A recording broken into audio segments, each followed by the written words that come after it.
Get loud, folks.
And welcome to another interview here at the Mile of Music in Appleton, Wisconsin.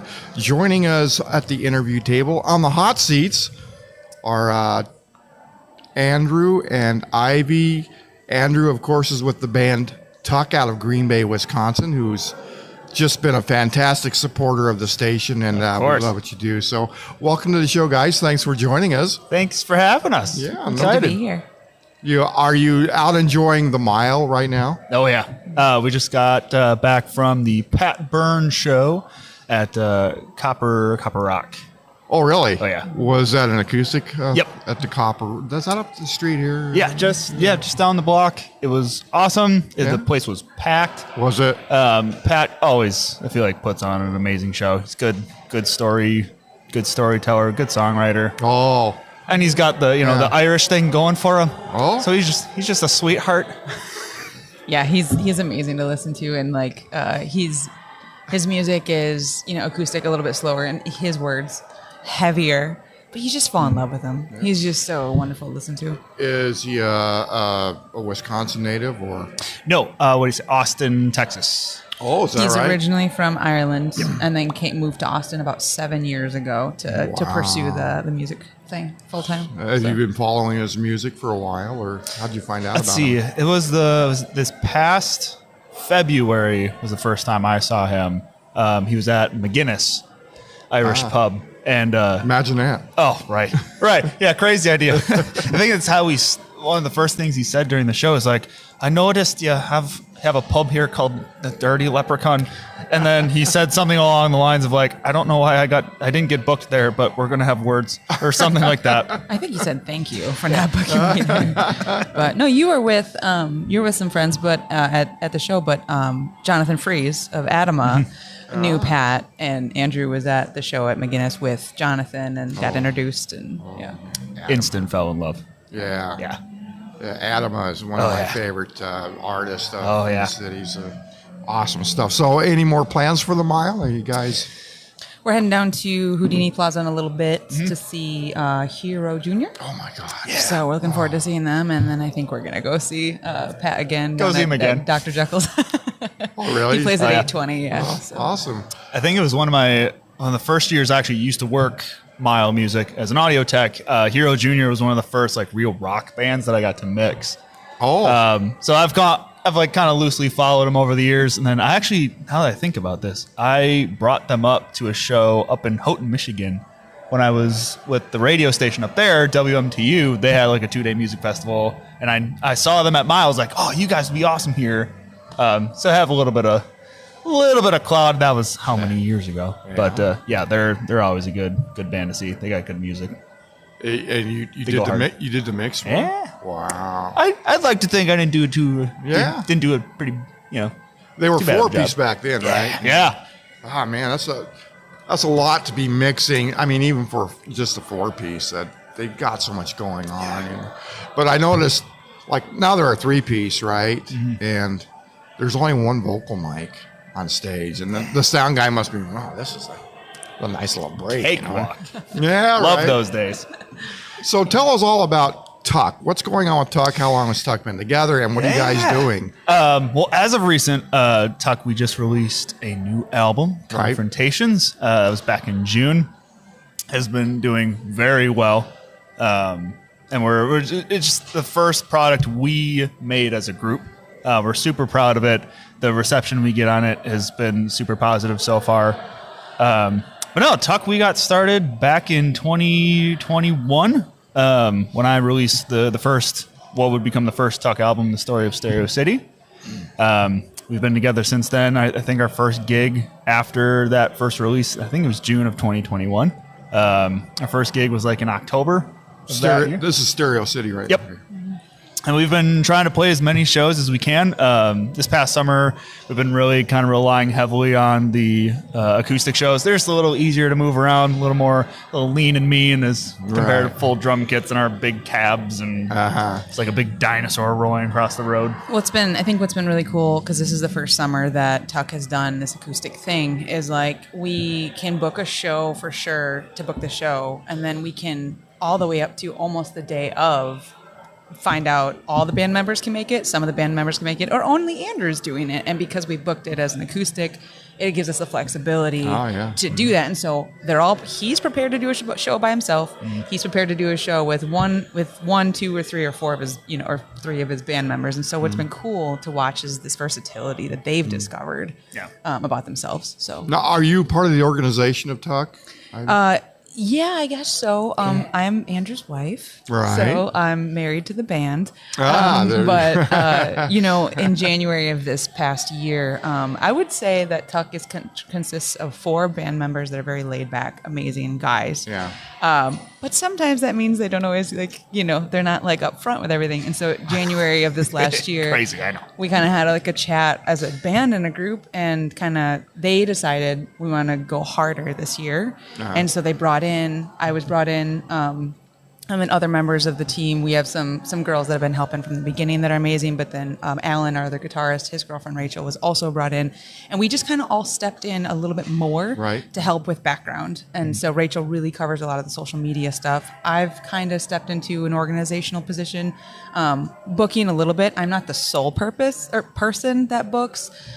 Pretty much. But yeah, so you do a lot. Learning how to do that better has been awesome, a thing and it's just like, wow, there's a lot of connections we can make in this area. The good thing about that is you've got a personal relationship, so it's not like some stranger trying to do something for the band. You know what they want, and you know what their goals are and stuff like that. And I know what they can do, from watching them, and so it's easy for me to go, these guys are awesome, whereas Andrew doesn't want to say, hey, we're awesome. You know what I mean? So I get to brag them up because I'm not a part of it. I'm not a great salesman, I will admit. I'm horrible at sales. So one of my favorite tracks off of your latest album, Confrontations, is Confronted. I thought that was heavy stuff. But there's something behind the meaning of Confrontations. Sure is. Can we go there, or do you? Yeah, absolutely. So when I started writing, I think this was the second song that I started writing lyrics for. Because the first one was Lonely Castle, which is a song about just finding people who you can open up to, being willing to be vulnerable enough to do that. So after that got written, I thought it'd be kind of cool to center a whole album around little bits of cool worldview knowledge. And it was like, I want the album to start off with like are you even ready to receive this information? Are you in the right mindset to get these little mini confrontations towards yourself? And I wanted it to... I knew the differences between Confrontations and Stereo City. Confrontations being a lot heavier. You have to transition into that. It's like those first couple hits, like that was kind of the point. Is like we're going to make sure that you are ready to receive this information. Those first 2 notes I wanted to be super crucial and heavy. So lyrically, it's all about are you ready to receive this information? Are you in the right mindset? Are you around healthy enough people? Are you in a good spot? Yeah. Because otherwise, the rest of this album is going to be tough. Tough. Yeah. Well, hang on. Sorry to cut you off, Bob. That's fine. Maybe a good example is, were you ready to bring hard truths before confronted? Because maybe give the background to Lonely Castle. Sure. Oh, yeah, that's a good one. So, Stereo City gets written, recorded, released. We play a couple shows. Cool. you get to that point after you release your first album where the band goes, all right, let's do another one, right? And I walked in with this preconceived notion that, well, I wrote all of Stereo City. I should also write all of the songs for this next album. Super dumb. So we were in rehearsal one day, and Alan, the guitar player, comes in. He goes, "Hey, I got some. Like, how about we take a listen?" And I'm like, what? So it's kind of freaking out. So like plugs in his phone to the aux, and we listened to this instrumental that he wrote pretty much front to back. And I'm sitting there listening, going, kind of freaking out, going, "Oh my gosh, you are no longer in control of this band." Like, it felt like such a, like my heart's racing, my face is turning red, like doing everything I could not to just explode. Because I felt like my whole world was crumbling. Like, this is my band. I'm losing it. So dumb. So it took a while to get over this idea of like, hey, you asked other musicians, other artists who have some really awesome ideas to be in this band. Let them do that. She helped a lot with that. Was that tough? I mean, oh my gosh. It was the hardest. It was the hardest first step to growing as a person, as a band. It was like, hey, you have other people with cool ideas. Let them do that. Right. That's why they call it a group. Yeah. You know. Yeah. And they a lot of times bring in ideas that are even better and a lot cooler than mine. No way. What?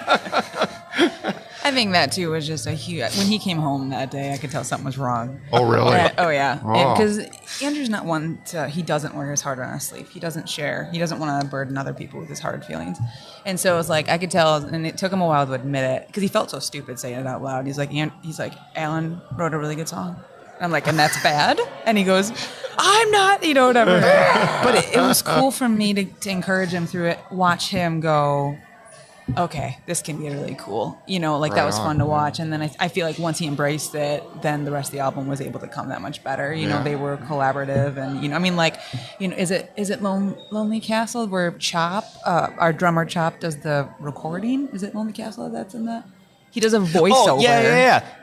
During the bridge. Or right after the bridge, right before it gets to like the super heavy part, there's this spoken word part that's actually Chop. Yeah. Which we were debating back and forth for a while. I was like, should we put lyrics here? Is there something, Andrew, that you could come up with? And I wasn't super convinced that it was like a cool thing to do until I heard what Chop put in kind of just as a placeholder. I was like, no, this is actually really good. Like, let's keep this in here. Yeah. And like, after I got over my stuff, like a year ago, Andrew would have heard that. Went, nope, hate it, don't like it. It's not my idea. Which sounds again so dumb. But no, I think like that was kind of the final. Like, all right, it is good to let other people in and do stuff. So what's interesting is you took the word confrontation and you took the stigma out of it. And you turn it into a positive experience. That's very, very cool. Yeah. Because I think it's, the idea of the confrontation isn't just to put somebody down and make them feel stupid. It's for their own benefit. It's for their growth. Yeah. I think back in the 80s, they called it tough love. I'm not sure. Maybe. Yeah. And I think that's something, we individually have been on a long journey the last few years of personal growth. Yeah. And us having to learn that tough love from somebody else can hurt, but it's how you grow. Like there is no true growth through pain, right? Yeah, and don't you have the temptation to say, screw it, I'm walking away from this. Oh, absolutely. All the time. Yeah. Yeah. Cool. So going forward, what are you going to do with after this has run its course? Are you back in the studio? I think that's the way, like, gauging from the guys, we're always going to want to be writing. Is that where you're most comfortable writing? Like sitting at my desk. Now I have my little home studio with my headphones on and my guitar in my lap is one of the most comfortable things, the most comfortable experiences I have. Yeah. So like I write as I compose, as I kind of do like a little half mix. Yeah, that's my sweet spot. Like Yeah. if I could make that into like what I could do all the time, that'd be go. awesome. I just read an article. I did a story on the estate of Jimmy Buffett has a home for sale in Palm Beach, Florida. They said it's not Sounds that about big, you know, it's like 2,500 square feet. But they said there is a separate building that Jimmy Buffett turned into his own private studio. And then the last sentence of the story said, always good for the working musician. I was like, who in the hell can afford this? You know? Yeah, if you can shell out $7 million. Right. then Oh Right. my gosh, yeah. We don't have Everybody's that. Not even between all four of the band members. No. When you're ready for the final product, do you go into a studio or do you home record? Everything's home recorded. Really? Yeah. So between now the four of us in the band, at least between Alan, Chop, and myself, we all went to Michigan Tech for various audio degrees, either sound Really? design or audio production. So this is like being able to record our own stuff is not a foreign thing. Like Right. there is like a little bit of a comfort there. Right. This last album, we learned the cool process is Alan plays the part of the technician. I sit in the back in my own little corner in the producer chair, piping in his 2 cents every once in a while. And Chop mixes the hell out of it.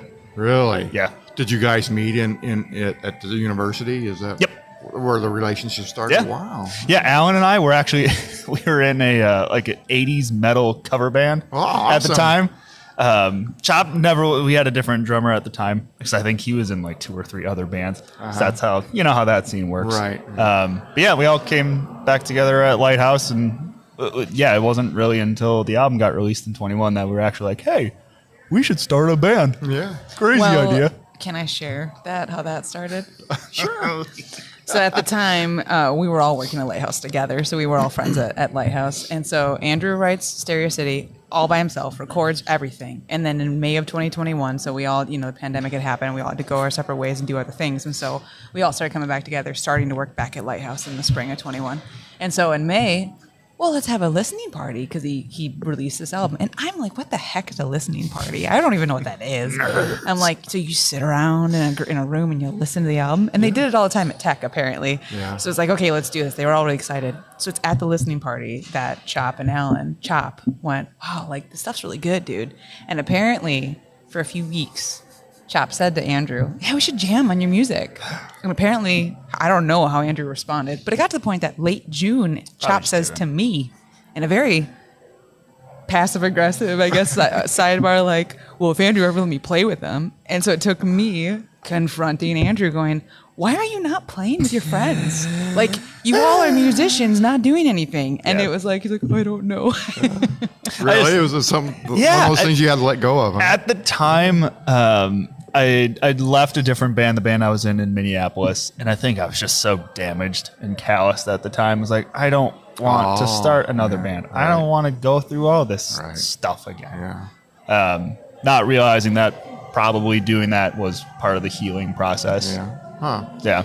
So- Yeah, it took a while. Did you both work at Lighthouse? We did. Yeah, that's how we met. We were just friends. Is that for years, right? Yeah. Yeah. Because we attended the live stream that TUK did there, and I was blown away. I was just blown away by the tech, the music, everything about it was just absolutely amazing. I can't believe the people there at Lighthouse, they donated their time, right, to put that production on. Those were all of our friends, and those of us that were there. And so it was just, we were like, hey, we want to do this thing. Are you willing to help us do it? And that was the beautiful thing is, what I always want to give credit to is the leadership at Lighthouse. Neil is so understanding of the fact that they have a whole bunch of awesome gear that should be used. And so it's kind of one of those rules. You set it up and you tear it down, like you clean up after yourselves and don't break it. Like, have fun with it. So it was an opportunity we took advantage of. That's a great boss for you right there. That was awesome. Very, very cool opportunity to be able to do it multiple times in that space.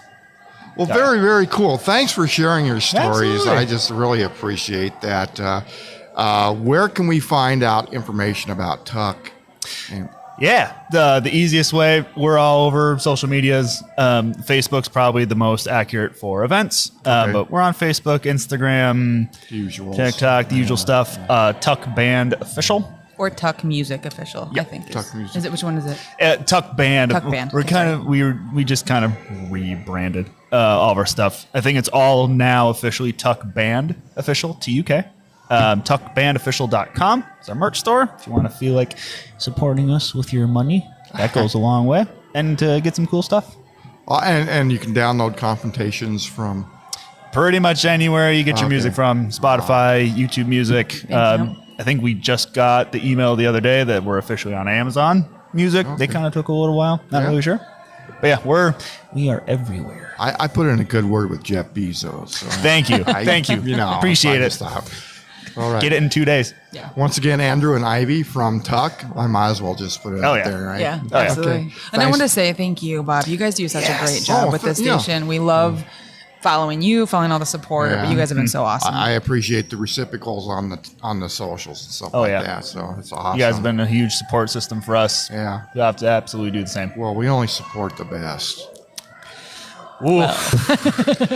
Thanks again. with that. Have a good mile, and we'll see you on the outside of the pack. Awesome. Thanks, guys. All right. That's going to do it for us at the Mile of Music at the Performing Arts Center in downtown Wisconsin. Downtown Appleton. Well, downtown Wisconsin is a pretty big place. So anyway, thanks for joining us, and we'll see you out there on the streets.